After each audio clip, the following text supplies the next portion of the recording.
Hello, everyone, and welcome to Palmetto Sports Daily. We're talking sports from the South Carolina coast to the upstate. Rick Henry here in Columbia, joined today by Kevin Bilodeau in Charleston and Carmine Jamay in Greenville. And guys, everyone is talking about that Little League World Series game with Irmo staying alive in dramatic fashion. They scored a run in the bottom of the sixth to tie it at 1. They go to extra innings. And South Dakota, they hit them with a 5 spot to go up 6-1. You go, Irmo, no way they're going to come back from that. And what do? Well, they score 6 runs to pull out a 7-6 walk-off victory. Greg Adeline from WIS is on the road with Irmo, and he has this report about all the excitement surrounding that squad. Good afternoon, Rick, from Lamade Stadium here in Williamsport, Pennsylvania, where the word of the day is believe, because after all, what we saw here last night on this field was nothing short of unbelievable. Irmo with an incredible extra innings comeback that was capped off by a 6-run 7th inning. The team was down 6-1 in extra innings, but really the key play came in the bottom of the 6th inning. A key walk to Jacob Gibson, an 8-pitch at-bat, a 3-2, 2-out, down 1 walk that sent in the tying run that sent this thing into extra innings. In the top of the 7th, South Dakota came back strong, hit after hit after hit, a parade of batters coming through, and the lead was 6-1. But it was at that moment that head coach Dave Bogan of the Southeast team from Irmo called his team aside and told them to believe. That's all they had to do, because he felt that the team had the bats to be able to get up and start to bat around, and that is exactly what they did. And then the key hit, a walk-off from Andrew Bogan, a line drive tailing down the right field line, out of reach of the Sioux Falls fielder, and it was absolute pandemonium as those runs crossed the plate. The coaches here say they're not entirely surprised, even though this was such a dramatic and incredible win, because they say that the gritty nature of this team, the never say die attitude, is what's carried them through. I'm usually the person that's not, I've got a lot to say, but unbelievable. I got a feeling somebody from above is watching this today. Unbelievable. I don't know what to say. These kids got so much heart. We told them never give up, and they didn't, and look what happened. And so tonight, that sets up a rematch with the team that sent Irmo to the elimination bracket in the first place here at the World Series, the Mountain Region champion, Summerlin South from just outside of Las Vegas. You'll remember that 1-0 thriller earlier in this tournament. Now, Irmo gets a chance perhaps to exact some revenge at 7 p.m. on ESPN. Rick, let's send it back to you. All right, great job by Greg there. So a rematch tonight at 7 against Nevada. Nevada beat them on Monday 1-0. But, boy, what a comeback. Hey, I believe. Kevin, are you believing in the Irmo Little Leaguers? You know, you're starting to think a little bit this might be a team of destiny at some point, just with the way they've been able to do things. We talked yesterday about how the pitching had really carried them throughout the first few games of this College World, of the Little League World Series, only giving up 1 run over the course of 3 games. And then last night, it was their offense that really stepped up when they needed it to in that last inning. They come in and tie it up in the bottom of the 6th, then score 6 runs in the bottom of the 6th. So, you know, I don't like to throw that term around loosely, team of destiny, but they've been showing that left and right throughout this week, Carmine. Yeah, this is just so great. How great of a story is this? I mean, Greg Adeline obviously getting into full character with the ball cap, the shirt, the believe, and so great because a lot of times, guys, we have to remain unbiased in some senses. I mean, on Palmetto Sports Daily, we get to unleash our inner feelings a little bit more, but on TV, a lot of times you have to be unbiased. Well, in this case, everybody in South Carolina is rooting for Irmo. Greg Adeline's believing. He's helping the entire state believe in this Southeast region team. And so it's just so cool that everybody can get behind this one team that, I mean, that's all they did was believe. It was just incredible to watch that comeback and needing that to stay alive. So now they know, Rick, that these guys can accomplish anything, and hopefully that accomplishment starts with a little revenge over Nevada. Yeah, well, Greg is a big baseball and softball dad. As a matter of fact, his son played baseball with a lot of the guys that are on this Irmo All-Stars team last year. And his daughter, he was just out in Seattle with his daughter. They were playing in a softball tournament out there. So, yeah, Greg is all in, and he believes with Irmo baseball. And, wow, what a rematch this should be tonight with Nevada winning that first game 1-0. And the way Irmo has been pitching, we should have another classic game tonight. But I know a lot of the Irmo fans are hoping it's not going to be as thrilling because a lot of people are probably clutching their hearts, their pearls, and breathing a big sigh of relief when Irmo walked it off. All right, that's going to do it for this opening segment of Palmetto Sports Daily. We're going to take a little break, and we'll be right back.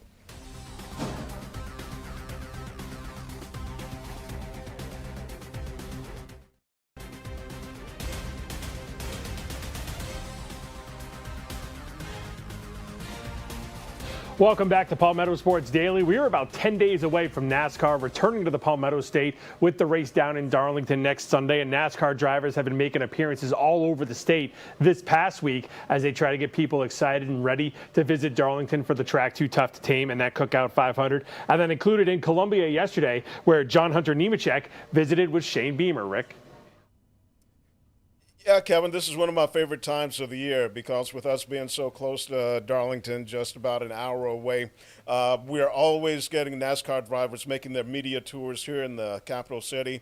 Yesterday, John Hunter Nemechek, we have some video of him stopping by the Gamecocks football practice. You see him there walking away with a Gamecock helmet. Well, he also had a present for Shane Beamer, one of his driving helmets. And the players urged Shane to put it on, and he did, much to their delight. And Nemechek told me that he's actually a Gamecock fan. He works with a couple of USC grads, but he said he really enjoyed his time being around the team. It was pretty neat. I didn't know that he was going to bring me in front of the whole team and do the helmet swap, but it was really neat being able to go out there and tour their facility. Got to throw some footballs around in the indoor facility, got to watch some outdoor practice as well, and then to cap it off, we got to swap helmets with Coach Beamer. So pretty amazing day, very special time at their facility, and looking forward to coming to a game here soon. Who had the better fit, you in the Gamecock helmet or Coach Beamer in a NASCAR helmet? I think we could swap roles for a day and see how that goes. I liked putting the football helmet on, and I think Coach Beamer liked putting my helmet on. So I'm not sure he's going to wear it too much. I think that'll sit on a shelf in his office and definitely be a trophy piece for sure. Now, USC quarterback Lenore Sellers signed that helmet, and I told Nemechek, if Lenore wins the Heisman Trophy, it's going to shoot up in value. What do you think, Carmine? Yeah, definitely. And if he gets the signed helmet, he can pair it with an action figure from Lenoris and just have a little Gamecock shrine right there, and which I'm sure him and you mentioned his coworkers, maybe his teammates, would be happy about for Nemechek if the Gamecocks do have that much success. But hey, Kevin, I wanted to pose this question to you because we saw just recently another NASCAR driver, Joey Logano, showing up to Clemson football practice and doing a little burnout there. Is this the Gamecocks copying the Tigers? Oh, I can't imagine that would happen. Why would anyone copy anybody? I mean, I'm sure this was set up weeks in advance, and nobody knew anything about either one. So no, I wholeheartedly go against that notion, Carmine. One thing I did want to mention, though, I think it's a little ironic, maybe not ironic, but it makes sense why Shane Beamer giving away these football helmets, because they might not need these football helmets anymore if the reports out of today are true that South Carolina is set to sign a new deal tomorrow morning with a new apparel affiliate, and that is supposed to be Nike. So it looks like the Under Armour helmets are going to be a thing of the past, so might as well just give them away to any NASCAR driver that shows up at this point, Rick. Yeah, I've got confirmation that they are going to be going with Nike, ending that relationship that they've had with Under Armour. I think they're coming to the end of their last deal, a 10-year deal. And so it'll be interesting to see the numbers on it, apparel. Is there going to be any cash involved? But Nike, they basically have cornered the market on the SEC. I think every school in the SEC is Nike except Tennessee that just recently switched over to Adidas. So, Carmine, I know you're into all things marketing. What do you think about Carolina going with Nike? Yeah, I think it's pretty cool because, at least for, I'm 31, so around people my age, definitely Nike has number one spot. I mean, if you were comparing Nike and Under Armour, it might be like Apple Computers and Dell or HP as far as like the coolness factor. Under Armour, does have some good athletes, Steph Curry, Cam Newton, people of that caliber. But I mean, Nike has Jordan, LeBron, Kobe, Durant, Giannis. I mean, so I think it's a little bit of a separation. No offense to Under Armour, but I wonder what the reaction, Rick, have you heard any reaction yet from the team as far as this new deal, or because it hasn't been fully officially announced yet, has there not been much reaction yet? No official reaction. I was having a conversation with someone, and if you go back 10 years or so ago, and maybe a kid is being recruited, and if he's not being recruited by a Nike school, then you don't have a chance to get him. Well, those brands don't play as big of a role now because of NIL. Let's just say you're Under Armour, and a kid doesn't like Under Armour, but hey, you're giving him a nice NIL deal. He goes, hey, you know what? Under Armour isn't all that bad. So here's what I have to say about it. It matters whose feet are in the shoes. You still got to have the Jimmys and Joes to get things done out on the football field and on the basketball court. All right, that's going to wrap it up for this segment. Wait a minute, Producer Nick, did you say go to break? Or okay. No, we're going to go to Kevin. All right, Kevin, the floor is yours. I've got way more to talk about on this, Rick, and at the risk of living up to Carmine's thoughts on me, I don't see what the big deal about this is. I've seen Gamecocks fans all over social media today acting like this is a huge deal that they're signing with Nike, and I don't see why. Like, Nike's a great brand, and it's a good move to sign up from Under Armour, but as a fan, why? Who cares? Whether it's Under Armour, Nike, Russell, like, what does it matter who's making the jerseys they're wearing? Yeah, no, that's a good point. Although I think, like what Rick was saying, when you have the cream of the crop is Nike and you're Under Armour, and now you join the cream of the crop, it's almost like you're joining the cool kids table. But other than that element of it, Rick, I don't see it mattering too much other than the fashion and the cool factor, because I think you make a great point with the NIL deal now. Money talks much more than the clothing you're wearing. Yeah, I'm like this. I'm old school. I don't care what uniforms you're wearing. They can be polka dots mixed with stripes. Just win. And if you win wearing that outfit, wear it the next week. Hey, it's not how you look, it's how you play. Kevin? No, you're absolutely right. And to that point, I don't think it matters what the Carolina Panthers are wearing tonight when they go up against the Steelers in their final preseason exhibition game of the preseason. Carmine, we've been talking about this game for a couple of days now, and we're set to air this on most of our great stations across the state tonight at 7 o'clock. We talked all week about how the starters aren't planning to play tonight. Dave Canales has said his first-team offense will not go against the Steelers tonight. So why should we care about this game other than the fact that we're airing it? What's the point of watching this game? Oh, my gosh. This is a lot of pressure to make the big bosses upstairs happy with whatever sell job we do here. No, just kidding. But I don't know. I mean, you got to have a second unit. I mean, like we've been talking about all week, we're a little bit miffed as to why Dave Canales wouldn't put the starters out there, because clearly what we've seen in his history as a head coach and their two preseason games when they got blown out and the offense scored almost no points, that the starters need more practice. But you also need that second unit to be ready, especially your backups at quarterback, running back, if a lineman goes down, cornerbacks. It's all valuable experience for the secondary guys, the backups. But, Rick, I think the starters would probably benefit most from being out there.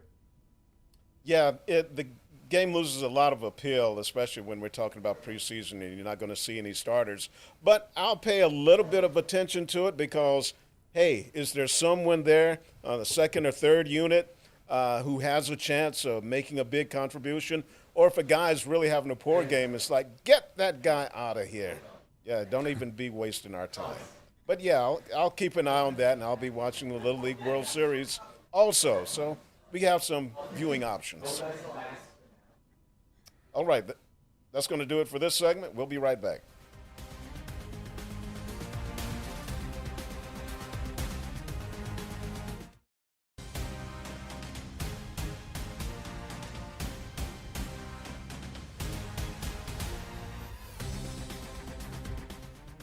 And welcome back to Palmetto Sports Daily. We move over to hockey, where there's going to be a new franchise in the state this upcoming season, and that is over in Florence, where the PD Ice Cats officially being introduced to the Florence community this afternoon. Tegan Brown was there and has more. Florence hasn't had an ice hockey team since the early 2000s, but that's all changing this October when the PD Ice Cats kick off their inaugural season. The team held a ribbon cutting here at the Florence Center this morning in order to celebrate a little bit early, and there were plenty of folks here to celebrate, including the mayor of Florence, different ownership members of the team, and plenty of folks in the community and also from the Chamber of Commerce. I had the chance to catch up with the executive vice president and minority owner of the team about some of the conversations that he's had with people in this community, and he told me that so many people have told him they're so excited to have a team here. They're so excited to have hockey back in the PD. Those conversations will be, is it October 10th yet? We hear a lot of stories of the PD Pride and the teams that were here for many years and the families that got to start out. The fun part about bringing it back now is we get to not only the families that were here before, they have families now too. So we're bringing 2 or possibly 3 generations of families together for a new event here in Florence. The Ice Cats play their very first home game of their inaugural season here at the Florence Center on October 10th, and they'll face the Columbia River Dragons. Now, that is a Friday night, so I know that we'll have some high school football going on, but plenty of folks out here in the PD very excited to have a hockey team. In Florence, for Palmetto Sports Daily, I'm Tegan Brown. All right, thanks so much, Tegan. And as you heard her mention, this is the first time in more than a decade there's going to be a team in that area, the PD Pride, part of the ECHL for a long time, going up against whether it was the Stingrays or the Columbia Inferno or a team up in Greenville, whether it was the Swamp Rapids or something else. They had a long-standing tradition of hockey there in the PD. It's good to see them bringing it back, playing in the Federal League for this upcoming season. We're going to be right back to put a bow on this edition of Palmetto Sports Daily right after this.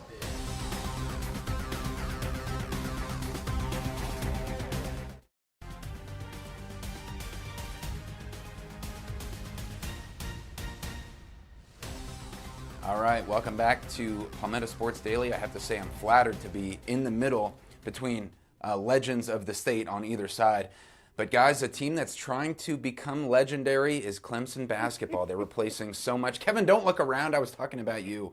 All right, let's get back to the Tigers, guys, because this team is rebuilding. Unlike the staff here at Palmetto Sports Daily, the Clemson Tigers are rebuilding because they lost basically everybody from last year, a team that set all kinds of records and then got upset by the Clemson graduate Will Wade and his McNeese team in the first round of the NCAA tournament. But now we're turning over a new page. Let's take a look at the non-conference schedule that just was released, and we'll see some of the top games on the schedule. The first one is kind of cool for us here in the upstate. Presbyterian College, the pride of Clinton, South Carolina. That will be an exhibition, actually, on October 17th. So that's the first deal on the schedule there. And then you see some of the other big-time teams, Georgetown, West Virginia, Alabama will be a big away game on December 3rd, and we knew that one was coming. And then if we go to the next slide here, December 16th, the rivalry with South Carolina. And then another cool aspect for us here in the upstate, guys, December 21st, there will be a game in Greenville, neutral site, but you know that's now Greenville, South Carolina. So Clemson playing against Cincinnati, which would have been cool for Victor Locken, the former starting center for Clemson, because he transferred from Cincinnati, but of course he used his last year to star here with the Tigers. So cool setup there. for December 21st and right after the 16th against the Gamecocks. So, Rick, starting with you, what stands out to you there? What excites you? Looks like they're going to go against 3 SEC schools, Alabama, Georgia, South Carolina.